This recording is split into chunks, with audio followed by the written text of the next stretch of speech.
48 laws of power इस book की 4 ऐसे लॉज जो तुम्हारे लाइफ के हर एक दिन को ट्रिगर करते हैं। लॉ नंबर 2, 3, 11 और 36, ये 4 लॉज इतने वैल्यूएबल एंड इम्पैक्टफुल लॉज है जो तुम्हारे लाइफ के हर एक एस्पेक्ट में यूज होता है, जैसे कि friend circle, relationship and most brutally तुम्हारे सोसाइटी के बिहेवियर के बारे में। आज इस वीडियो में मैं उन 4 लॉज को एकदम फ्लुएंटली एंड ईजीली डिकोड करने वाला हूँ। मैं हूँ रवि। मेरा गोल है इस ईयर अपने लाइफ को इम्प्रूव करने के साथ साथ तुम्हारे लाइफ में भी कुछ वैल्यू ऐड करना। बैक टू द टॉपिक, मेरी तुमसे एक ही रिक्वेस्ट है कि इस वीडियो को एकदम ध्यान से देखना। चलो वीडियो को स्टार्ट करते हैं। Law number 2 and also first point, never put too much trust in friends. इसका सिंपल सा मतलब है कि दोस्तों पे, फैमिली मेम्बर्स पे एंड ऑल्सो किसी पे अंधा भरोसा मत करो। इसका मतलब ये नहीं है कि दोस्ती गलत है, बल्कि ये है कि ब्लाइंड ट्रस्ट डेंजरस होता है। फ्रेंडशिप, रिलेशनशिप एंड कोई भी बॉन्ड हमेशा से इमोशन से कनेक्ट होता है एंड इमोशन तुम्हारे डिसीजन को वीक एंड खोखला बना देता है। जब तुम किसी दोस्त पर ज़्यादा डिपेंड करते हो, तुम अपने राज उनके हाथ में दे देते हो, तब टाइम के साथ जेलसी, कंपटीशन एंड मिसअंडरस्टैंडिंग आ सकता है जो रिलेशन को चेंज कर देता है। इसका मतलब ये नहीं है कि फ्रेंड्स मत बनाओ, उन पे ट्रस्ट मत करो। इस पोजीशन में तुम्हें करना है स्मार्ट अप्रोच, यही कि ट्रस्ट रखो लेकिन बाउंड्रीज के साथ। अपने इम्पोर्टेंट प्लान्स, सीक्रेट या लॉन्ग टर्म गोल किसी के साथ शेयर मत करो, बिकॉज जिसके साथ तुम ये सब शेयर करते हो वही लोग बाद में जाके तुम्हारा मजाक उड़ाते हैं, तुम्हें नीचा दिखाते हैं। इस पोजीशन एंड सिचुएशन में हिसाब से काम करो एंड खुद के राज किसी को मत बता। Second point and third law, win through action not arguments. इसका मतलब है बोल कर नहीं, करके दिखाओ।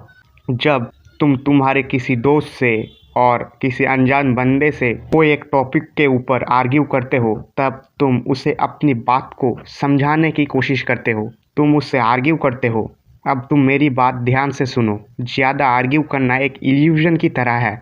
इस इल्यूजन में तुम्हें लगता है तुम जीतते हो, बट असलियत में तुम अपने एनर्जी को लूज करते हो, अपने टाइम को वेस्ट करते हो। तुम्हारे वर्ड से किसी का ईगो हर्ट हो सकता है, बट किसी की मेंटालिटी कभी चेंज नहीं हो सकती। Accept it. लोग हमेशा से अपनी सोच को डिफेंड करते हैं, चाहे वो गलत ही क्यों ना हो। इसलिए Virat Kohli, Cristiano Ronaldo, top powerful people कभी आर्ग्यू नहीं करते, वो कोई काम करके प्रूव करते हैं। जब तुम चुप रह के काम करते हो और रिजल्ट लाते हो, तब बिना बोले ही तुम जीत जाते हो। वर्ड्स के इम्पैक्ट से ज़्यादा एक्शन का इम्पैक्ट डीप होता है। इसे एकदम सिंपली बोला जाए तो बोलकर नहीं, करके दिखाओ। Third point and law number 11, make other depend on you. जितना ज़्यादा तुम यूजफुल बनोगे, तुम्हारी पोजीशन उतनी स्ट्रांग होगी। पावर तब आती है जब लोग तुम्हें रिप्लेस नहीं कर पाते। अगर तुम वो बंदे हो जो इजीली रिप्लेसेबल है, तो कोई तुम्हारी वैल्यू नहीं करेगा, तुम एक साइड कैरेक्टर बन के रह जाओगे। लेकिन अगर तुम किसी सिस्टम में, ग्रुप में या रिलेशनशिप में बहुत इंपॉर्टेंट एंड एसेंशियल बंदे हो, तो लोग तुम्हें लूज नहीं करना चाहेंगे, तुम्हें खोना नहीं चाहेंगे। एज अ एग्जाम्पल, क्लास में अगर तुम एक ऐसे स्टूडेंट हो जो सबको नोट्स देता है, सबकी हेल्प करता है, इवन दो वो टीचर्स को भी हेल्प करता है, तब तुम इनडायरेक्टली और डायरेक्टली सब तुम पे डिपेंड करने लगते हैं। टीचर भी तुम्हें इम्पोर्टेंस देने लगता है। जब तुम एब्सेंट हो जाते हो, तब सब तुम्हारे बारे में पूछते हैं, तुम क्यों नहीं स्कूल आए। यही है रियल वैल्यू। तुम्हें सब लूज करना नहीं चाहते, तुम्हें लोग खोने से डरते हैं।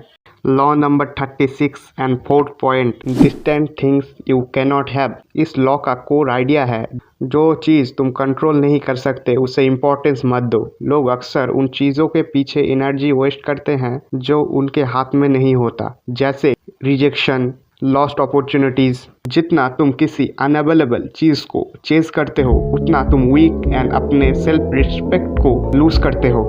जब तुम प्यार के लिए किसी लड़की के सामने जाके गिड़गिड़ाते हो, तब तुम खुद को इमेजिन करो उस पोजीशन में तुम सबसे लेस वैल्यूएबल पर्सन हो। मेरे भाई, उस सिचुएशन में तुम्हें खुद को कंट्रोल करके, उन सारी फालतू चीज़ों को इग्नोर करके, तुम्हें अपने गोल्स, पैशन एंड ड्रीम पे फोकस करना है।